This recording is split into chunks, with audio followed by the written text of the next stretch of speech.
Before cities and kings, picture a world lit only by fire. 10,000 years ago, on a windswept shore, a small band of humans lived by the rhythm of the seasons. They followed the herds, the tides, and the stories whispered in the dark. But a single planted seed changed the course of human history.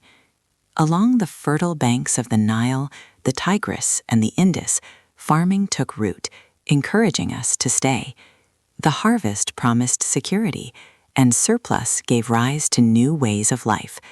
Granaries swelled, supporting artisans, priests, and soldiers. Writing etched laws into clay. Bronze forged the tools of power. From scattered seeds grew sprawling cities. On the Yellow River Plain, in the highlands of the Andes, and across Mesoamerica, unique civilizations blossomed, each a different answer to the same questions of survival and meaning. These new cities acted like magnets, pulling in people, wealth, and belief, forging the first states and the first empires. Roads built by Persians, debates held by Greeks, and laws written by Romans began to stitch the world together. Yet empires are built not only with stone and steel, but with ideas. In the courts of the Mauryan and Gupta, new visions of order arose. Under Han rule, silk and census data flowed across a vast domain. And beyond the palace walls, a different kind of power was spreading. Carried by merchants and monks, beliefs traveled as readily as spices. Hinduism, Buddhism, and Confucianism offered paths to purpose through duty, compassion, and harmony. Judaism, Christianity, and Islam wove communities across deserts and seas, bound by covenant, grace, and devotion to one God. These faiths traveled the same arteries that carried goods, the Silk Roads, the monsoon sea lanes, the Saharan caravan routes. For a time, the Mongol conquests unified this vast network, but what connection builds, it can also destroy. In the 14th century, the plague tore through these same routes, shattering a world with terrifying speed. Then, around the year 1500, the world's great oceans, once barriers, became highways.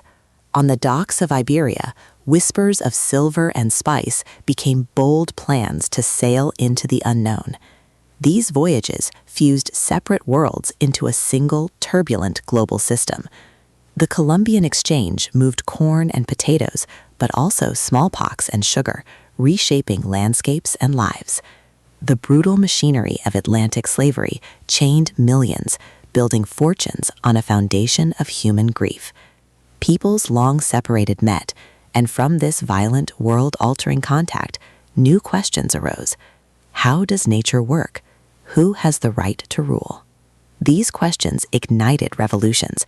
They echoed in the halls of thinkers and on the streets of America, France, and Haiti, where a new standard of freedom was declared. Soon, the whistle of a steam engine in Manchester announced another shift. The industrial age remade work, time, and the very shape of our cities, creating immense wealth and staggering inequality. The hunger for resources and markets fueled a new age of empire, its orders sent by telegraph from distant capitals. This era of dominance shattered in the trenches of 2 world wars. The machinery of progress became the machinery of death, culminating in the Holocaust. A tense peace followed, a Cold War that carved the globe into rigid spheres of influence.